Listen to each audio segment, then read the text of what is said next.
All right, boys. So the topic at hand is, rock and roll. Rock and roll.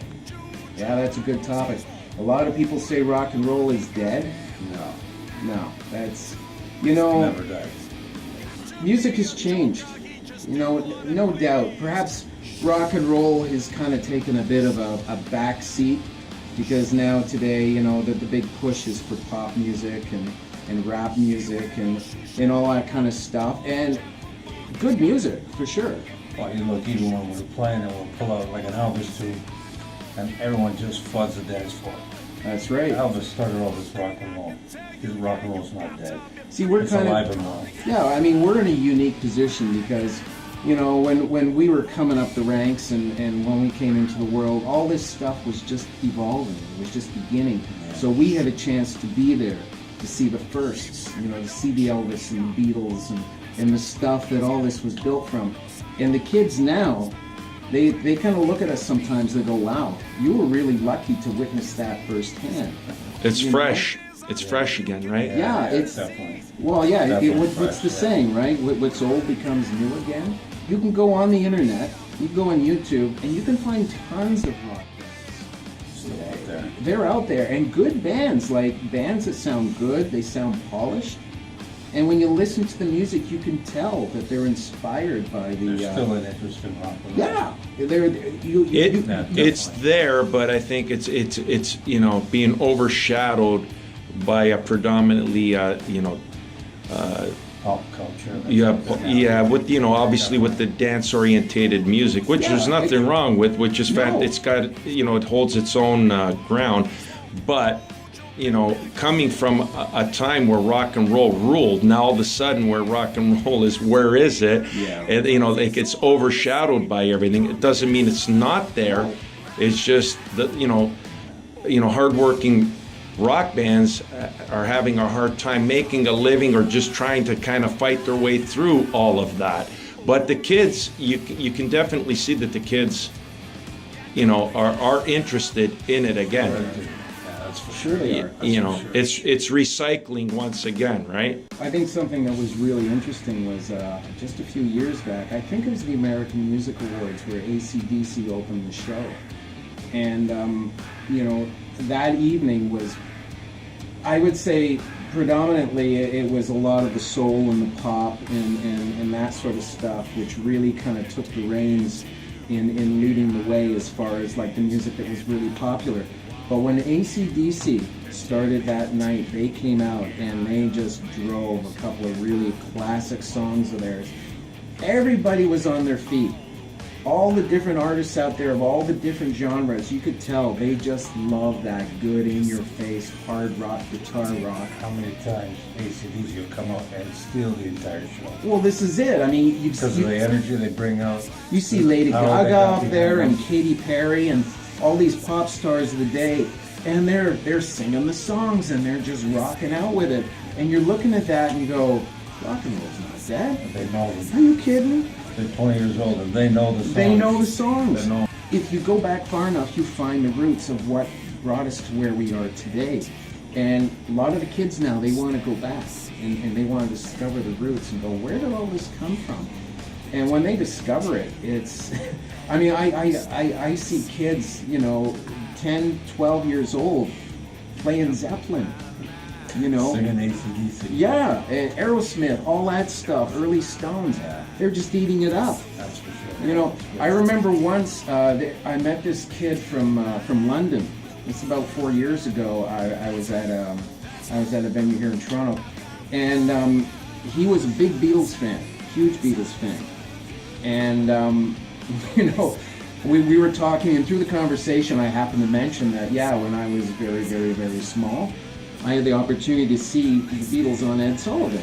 I was. Are you that old? Shh. Anyway, we'll admit this. Anyway, No, we won't. anyway, he was like, I was like a celebrity. It was like, wow, you got to see the Beatles. I You said, know who they are. I didn't get to see them in person, but I got to see them on television for the first time, kind of thing. And he thought that was amazing. It's like, it must have been, and this kid's like 20 years old and he's talking to me about, like, It must have been amazing to be able to be around at that time to witness this music for the first time. That's cool. That's And really it's just cool. like, wow, you know, and as I talk to this kid, like, he gets it. He really gets it. And it's just, it's really cool. You can see the generation gap kind of narrows when it comes to music. Well, there's always that curiosity, right? When you don't have the ability to see something like the Beatles because they are gone, or let's say Jim Morrison, the Doors, you Yeah. can't see them. So, you know, it entices people even more to want to, you know, to be part of that or get a taste of that in some way, right? Yeah. For sure, man. I think a big part of, you know, the Pop Cherry shows are exactly that. You know, people are trying to experience something, you know, in that way, right? Yeah, of course. Like we're And trying to bring back the roots of rock Yeah. and roll. Yeah. Like with the Stones, the Doors, Aerosmith. that is our roots. And it's good to celebrate where you came from. You know, it's and it's about respect too. I mean, the way I look at it, if you want people to respect what you like, what you enjoy, then you have to give that back to them too. So, you know, a lot of the pop and all that kind of stuff, it might not necessarily be my flavor, but I still respect it because that's what the kids have now. It's like when we were growing up, we adopted, you know, rock and roll and all that stuff, and our parents are probably scratching their heads going, you know, what is this stuff that, because they were into the big band era and going back into the 40s and the 30s and all that kind of stuff. That was their rock and roll, that was their genre, that was their thing.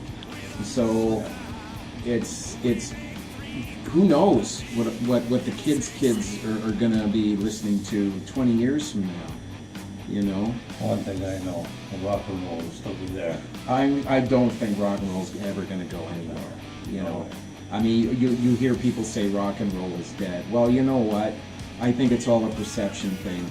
You go onto any radio station that plays classic rock and roll. You're listening to songs that have been written 40, some cases 50 years ago. Yeah. And they're still played on a regular basis. Yeah. On a regular rotation on radio. That's right. That's right. If rock and roll is dead, there would be no rock stations anywhere. Rock and roll's alive and well. Sure it is. Sure it is. And I think rock has its place with everything else. I think there's enough out there that we can all coexist. And the way I look at it too is if it's something that's really in your heart and you really love to do it, then just play it, enjoy it, love it, bring it to the people and let the people decide. If they want to listen, if they want to be part of it, they will. If they don't, that's okay. Well, that's one thing I can say, you know, playing in Pop Cherry, I get that feeling playing live. I want to be there. I enjoy being there. Yeah. And you see that in people listening to music when we're playing. Yeah. They know we love what we do. Yeah. You And can't what they fake do. that. You can't fake it. All right, guys, I'm going to sign off. Once again, David Tex Bachelor on bass guitar, Robert Geppetta guitar. I'm Joey Verone. We're Pop Cherry.